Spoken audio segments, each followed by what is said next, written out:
Good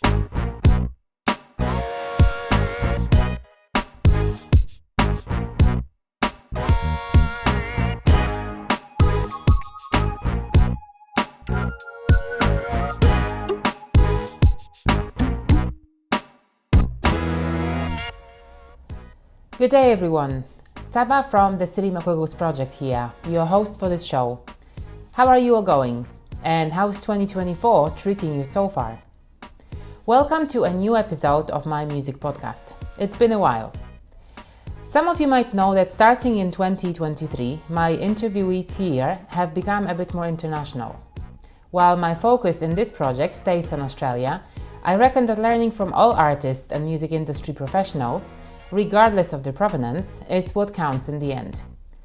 It might sound like a cliche, but what a privilege to hear about different cultures and music scenes from people who live and shape them. So I'm super stoked to present my guest today, who, quite coincidentally, also represents the Southern Hemisphere. Ladies and gents, boys and girls, meet Pilani Bubu, a singer-songwriter and storyteller from South Africa, who will take us into the world of African spirituality. I came across Pilani's name in October 2022 when I attended WOMEX, the Worldwide Music Expo, which took place in Lisbon that year. She was one of the official showcase artists and brought the first chapter of her project called Folklore with her. You'll find out more about it from our chat. I was blown away by Pilani's performance because everything she stands for is quite foreign to me, from the stories she tells about her culture to her image and even the language or languages she uses when she sings. But most of all, Pilani has a unique voice with an incredible vibrato that you just can't ignore. Unfortunately, I didn't manage to speak to her properly in Portugal, but we connected online. As a result, I included one of her songs in the American radio show Cultural Popcorn, which I was hosting last year. We reconnected towards the end of 2023. Pilani emailed me again, introducing chapter 2 of the Folklore project called Ekuseni. Now, here's the thing. I don't know much about South Africa and its cultural landscape, so I thought it would be a good diversion from my usual focus on the land down under. Plus, I, and you, listening to this episode by extension, will be able to explore a new continent in a way. We caught up on Zoom one fine day at the end of October 2023 for a wholesome 2-hour chat. But fear not, I've extracted the best bits from it and edited them into palatable episodes. Heads up here as well though, this chat will test your history and geography knowledge 100%. It did mine, for instance. So I recommend pulling out a map of South Africa or opening Wikipedia. Pilani will mention some locations and names of people, creators, artists, political leaders and activists who are vital to her country's story. And you might simply not be instantly familiar with it all. She's done her best to put that in perspective for everyone though. So let's kick off this episode already. I'll let Pilani briefly introduce herself first. Great. My name is Pilani Bubu and I'm a South African singer, songwriter. I like to call myself a storyteller. I do infuse my music with a bit of poetry and spoken word. And a culture curator. I also have founded my own festival, Folklore Festival. And so I definitely kind of like try and take South African culture out into the world. Yeah, that's great. And I just thought about it. Did you go to WOMEX this year? Were you there? I didn't actually. I didn't know. I was Neither. here. I'm just happy to be home lately. I'm just like, I don't know. It's just nice to be here in the summer, Okay. And speaking of that, so what's home for you? Where is home? So I actually was born in the Transkei, which is like kind of coastal region of South Africa. Mm-hmm. And I was born during apartheid, which was then a homeland called the Transkei. It's an area they call the Wild Coast. And the Wild Coast, I mean, there's been a lot of like Portuguese shipwrecks and all kinds of things that have gone on in the Wild Coast because it's a wild coast. So I'm generally from the coast, which is where most Mpondo people are from. So between like the Zulus and the Xhosas are Mpondo people. And there's an area called Eastern Mpondoland. I was born in a small town called Umtata, which was during apartheid, the capital of like our little homeland, like during sort of the segregation period, there were certain owned territories or areas that not owned, but kind of black run, and prime ministers were black, leadership was black during the time when, yeah, we were oppressed, So I kind of think that's kind of significant around like just kind of detailing what that is. But currently I live in Gauteng, between Johannesburg and Pretoria. Pretoria is the capital city of South Africa, and Johannesburg is just like the hub of everything South African and commerce and business. Yeah. And how do you feel about your knowledge of geography and history now? But don't beat yourself up if a lot of things you've just heard are quite new. This is what we're here for with Pilani, to unpack it all. But at least now you have some context and a notion of Pilani's place in the music scene. I, for one, won't be lying when I say I know next to nothing about the music coming from Africa in general, or South Africa in particular. It's just not my specialty, and I've just never been exposed to it in my formative years.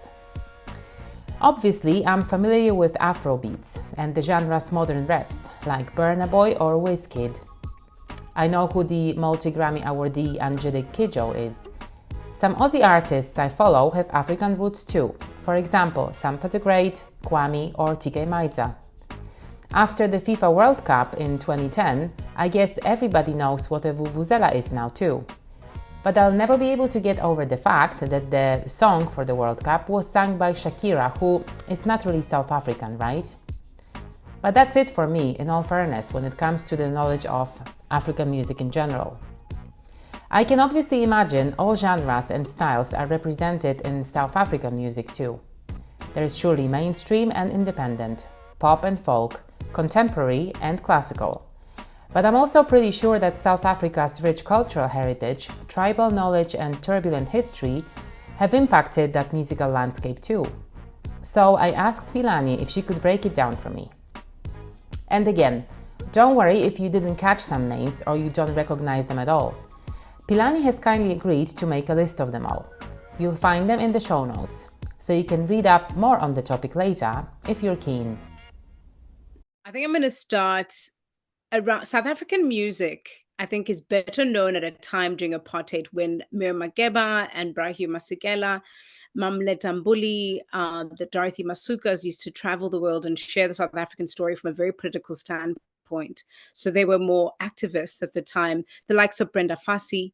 And I think that's kind of, we've been popular for Afro pop and Afro jazz. So during apartheid, there used to be a place called Sophiatown in Johannesburg before the Group Areas Act, when they separated people by their tribes.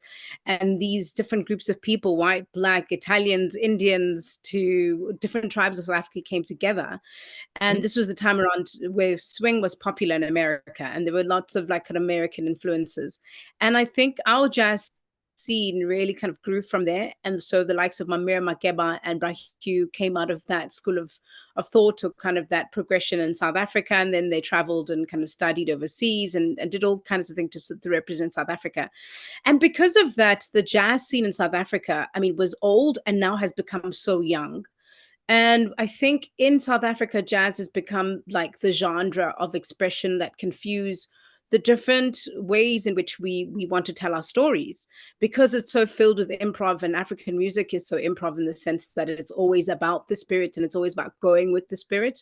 I think this is where our love for jazz comes in. Also, it's just kind of like a free enough space to infuse some of our indigenous sounds. So believe it or not, there is a young generation of jazz artists that are absolutely incredible in South Africa, who are fusing indigenous sounds, their stories, the language, the various languages. There are 12, I guess I always say 12, but it's 11 official languages in South Africa. And it's just kind of been that space where young people are finding their own sense of freedom exploration. The other ways in which South Africa kind of found their sense of freedom post-apartheid was at 1990. The scene of Afro-pop and Kwaito music grew quite significantly. And Kwaito was influenced in Afro-pop at the time by kind of the Americas. So there's a lot of rap and a lot of sort of like R&B style singing. And I think that's because as a generation of kids, so obviously grew up on television looking to the world, America being one of the biggest entertainment industries, we were kind of influenced by that. But there was a touch of it just making it our own. So I found that like the Afro pop then kind of started shifting gently from the 90s to the 2000s to something that really embodied the African Renaissance. So there was kind of a sense of like, what being Nubian, like, bands, I mean, if I were to make parallels with America, what Nubian version of Nubian would be in South Africa. And those people started singing more and more in vernacular languages like Xhosa and Zulu. And you get the likes of like Malaika, the likes of Mafikizolo. And then, yeah, so much shifted. And so the musical, the dance space and kind of that like euphoria of post-apartheid or like being free also came out in quite strongly in dance music. So outside of kind of like the rap that became vernacular rap, which was Kwaito, you could rap in Zulu or Xhosa, influenced by America, we kind of shifted into also like dance movement. I like to call South Africa the dance capital of the world. Oh, okay. Because when you look at and Amapiano, I mean, we love to dance. There was a time during the 90s and 2000s where you couldn't create a song without giving people the dance to it. Do you know? And I think there's a certain level of freedom of expression there that we find in this kind of post-colonial, post-apartheid era. And so that's why piano's made it so globally. And Gqom music, I don't know if you're familiar. Are you familiar with Amapiano? Rings the bell, yes. So that's kind of the biggest musical genre at the moment. Just about 2 years ago, it was Gqom, where you get the Moonchild Sonelis and, you've got Busho Majozi. So it's very diverse and vast. And then there is a space in folk music or indie folk music, Afro folk music. This is kind of the place in which some of the projects that you've listened to sits. And this space, for those of us who embody it at the moment, I mean, there's a general love for folk and the people and kind of sharing and storytelling fundamentally. And there's different ways in which we are carrying it because of the diversity of languages. There are so many languages that we could also write in, but also so many tribes and cultures with differing stories or similar stories that, we write about. But it's also about sharing a bit about not just our identity of who we believe ourselves to be or who we think ourselves to be, or reframing narratives about ourselves. I think this is kind of like a big part of the agenda. But there's also the preserving of culture and documentation of like tales or stories. Right. Let me interject here for a second. Now that Pilani's painted a general picture of what South Africa sounds like and where that sound comes from, a question arises. How does her own music fit within that space? We're going to talk about the singer's beginnings in the industry in the Encore episode, because, surprise, surprise, she started over 12 years ago in a genre that's not exactly what she's embodying these days. But in this episode now, she's going to fill me in on her world/folk music project that I mentioned at the very beginning. So, what exactly is she trying to achieve with Folklore? The first thing that I'm trying to do in the music is to really preserve the knowledge base. And I'm driven by the fact that, for generations of our history, our parents have been so busy fighting for our freedom that they haven't had time to teach. And so we're kind of tracing our footsteps back and finding that sense of pride and confidence that one has from their identity through knowledge. And I'm going to actively put this into the technology of music, because music is well documented and it is imprinted on MP3s, on music videos, in the way that we present it live, fashion. It's always constantly being captured. There isn't one soul in the world that doesn't listen to music. So housing these stories and these things that we all know and encouraging others to do the same is actually an act of preservation and documentation as much as it is an act of pride. Do you know? And so there's a big part of that drives my folklore agenda, just in essence. And what I also try to do in the music, some of those things that I took for granted. I looked into the world and I was singing in R&B and mostly English, and I didn't write in my own language. You see, and so a big part of it is also just being able to the words. Make other kids, next generation kids, contemporary kids, Afrofuturistic kids aware of the kind of content that still exists. It's amazing that we were so busy with so much, fighting for so much, that we can still have so much. And I think the time is now to kind of like take up our own spaces, and in whichever way our art forms go, to like really document what we're trying to do. And also just celebrating certain writing styles. So you'll notice in my music, I know I've said a lot, I'm going to wrap it up really quickly. That's okay, it's okay. You said South Africa in general, and then I'm putting myself in in the delicate pin between Afro indie folk and with a slight jazz sensibility. There's kind of like a bit of like improv and jazz sensibility in the sense of in the way that I'm documenting as well. And the other thing is just, when I grew up in the Transkei and not in the city or the township or getting lost so quickly in globalization, I was always in close proximity to the village. I can be in town and then I can be in the village in 20 minutes. And my weekends were spent between my grandparents at the village and different spaces where people taught me the culture and the music. And it took me traveling the world and performing my other projects, which were mostly in English and generally, it's just like it was still folky, jazzy, soulful, driven by Motown, lots of American influences. And I just kind of realized how much of my own story and where I came from was living inside me, and that some other people, even South Africans, haven't had the luxury to hear these kinds of sounds, the kinds of things you'll hear at ceremonies and rituals, or the coming out of men or women, rites of passages. And quite often even South Africans generally listen to these projects and they feel like they went to a place they only but dreamed about, a certain sense of home. This is why I choose to use certain indigenous instruments like the mbira or marimba, just to kind of like bring in a semblance of the ancient, because I think as what we have always believed as Africans is that African spirituality is one and the same. We don't separate our spirituality from our being. And so a good sense of that is like really evoking a sense of like travel or portal where people can go into something ancient that can be healing to them, but also that can help them intuit what we need to know and define in the future. So divination and just kind of like spirituality is a huge part of the work for most of us. I think folk artists who kind of dabble in like indigenous knowledge systems and sounds. Well, a lot of what you've been saying, it actually reminds me of, the First Nations in Australia, because I have a bit more experience with that country as well, and how they preserve their culture, and their, kind of like the mythology as well as in music, actually, kind of passing it on the next generations. And some of what they do is also kind of like standing up for the rights and like, trying to manifest themselves as a people. So I think it's great what you do.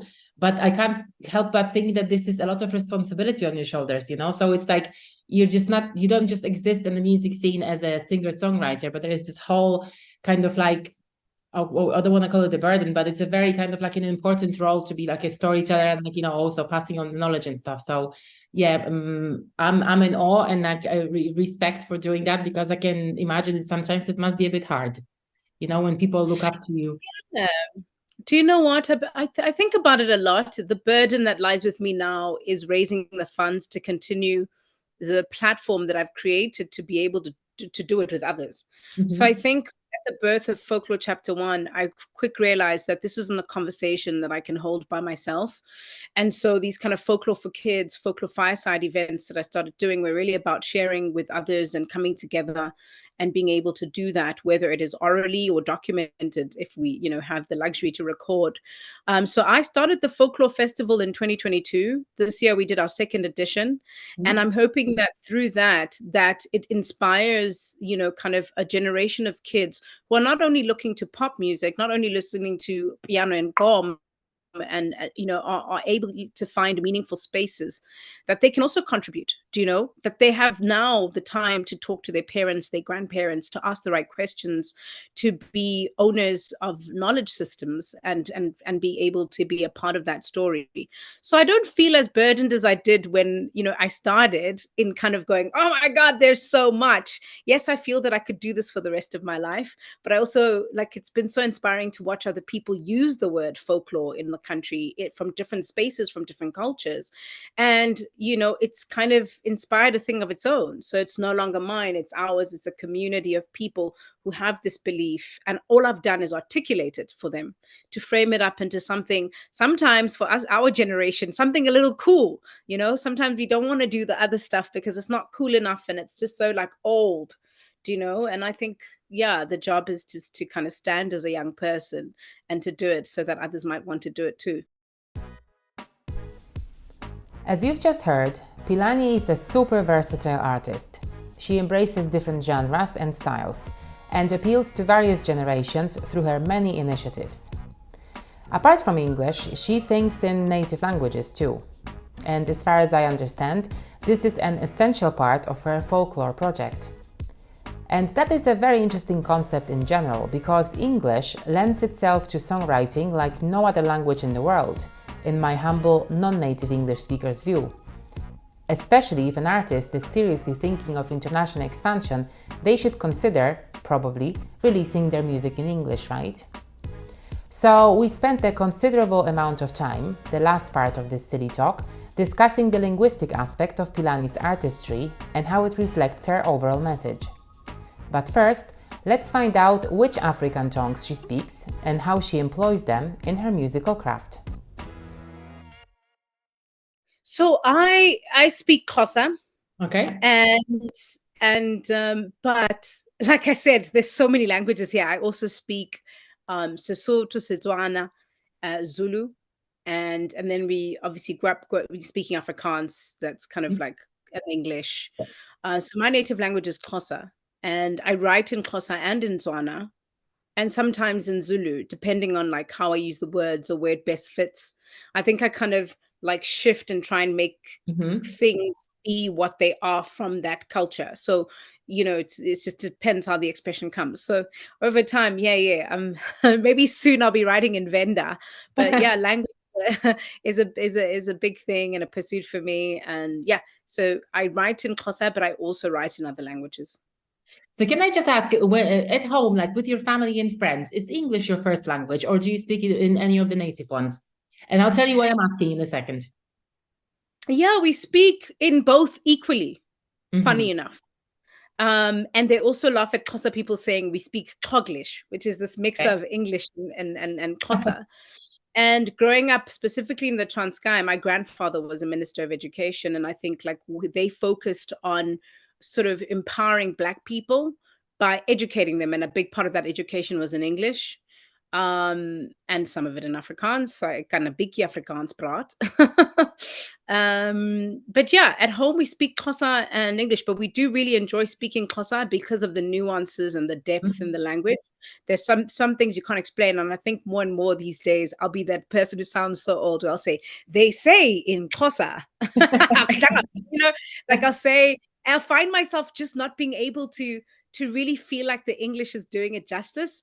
Okay. So I'll be speaking in English and then I'll say, they say in Xhosa, and then I have to unpack it. It allows me to like land it, but then still be given enough sentences to unpack it in English. But yeah, I come from a family that speaks both equally, mostly. But yeah, when I'm around cousins or in the village, we try and like really speak Xhosa. So, okay, so now let me tell you why I'm asking, because from my understanding, I mean, English is not my first like native language either, but, you know, I speak a lot of it, like I live in it as well. And I kind of treat it as my second one, but, you know, the one that I use most for work and you know, all my ventures. And I think this is a pretty malleable and kind of like easy language to write music in, if you know what I mean. So the lyrics really like, you know, it's like it really flows.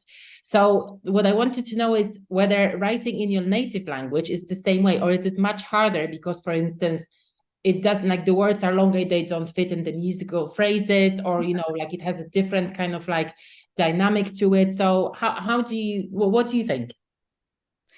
You know, in the beginning, I felt that it was because when you want to say something deep, meaningful, using the full word or the full sentences makes sense. But I came to realize how musical, I've always known it because we kind of sing when we speak. And the like Xhosa specifically, and actually most of the languages in South Africa, I believe to be very onomatopoeic. Do you know? In a sense that they always describing the sound, the rhythm of the thing that it's describing or happening or whatever the word may be. And as soon as what I did in the beginning was kind of like lean into songs that already existed in order to almost decode it. I wasn't doing it consciously. It was a very unconscious thing. And now writing in my language is like the most fun thing because we use a lot of apostrophes and we kind of collapse words, and there are ways that you can write in the language. There are times when I've looked back and been like, this singer's not fitting all these Zulu words in this very R&B song. I think what happens is that we have to, equally as we learn to write in the language, we have to use the same inflections as the language would have. So I'd always say, like, if I'm writing with people who don't speak the language and they're like, no, can we shorten it? Can you land the T at this? I'm like, that's not the language. I kind of have to, do you know what I mean? And so in a way, I think, yes, it was challenging, or that I do see it to be challenging, because I do hear in certain spaces how it cannot fit and how it can fit.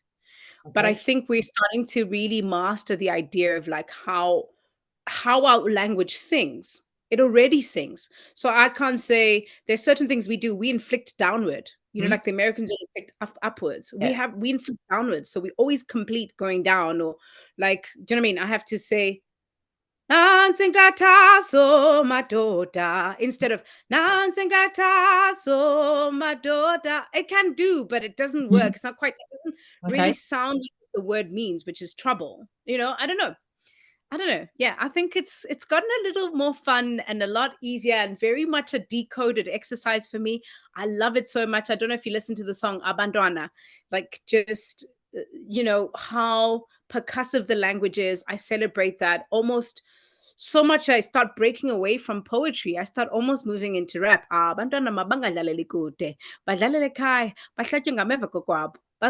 It's just everything is in the language already. And I'm just only just beginning to really enjoy and explore like how that can works so well in music. What an on-point observation to finish this part of our chat today. I'd say that from poetry to rap is the quintessential part of Pilani's craft, making her signature sound so captivating. So, in preparation for the upcoming Encore episode, I encourage you to give her whole music catalogue a listen. Start in the year 2012 and make your way up. You'll notice a clear transition, which is the focus of that next episode. Pilani will also reveal what other creative things she's been up to. I'll just drop one clue today. There is a TV show about interior design. Many thanks to Pilani for her patience and candor while sharing her story. As usual, in the show notes you'll find links to my guest channels, so you can get to know her better. And speaking of channels, do you know I also run a McWiggles.blog with music reviews, industry news, event announcements, etc. And if you go to my YouTube, check out especially the Silly and Green segment, where I interview people who have something to do with sustainability and environmentalism in the music biz. Thanks for tuning in to Silly Talks Music today. Feel free to share your thoughts on this chat. And subscribe to or follow this show wherever you listen to it, so you don't miss the upcoming episodes. Take care. Bye now.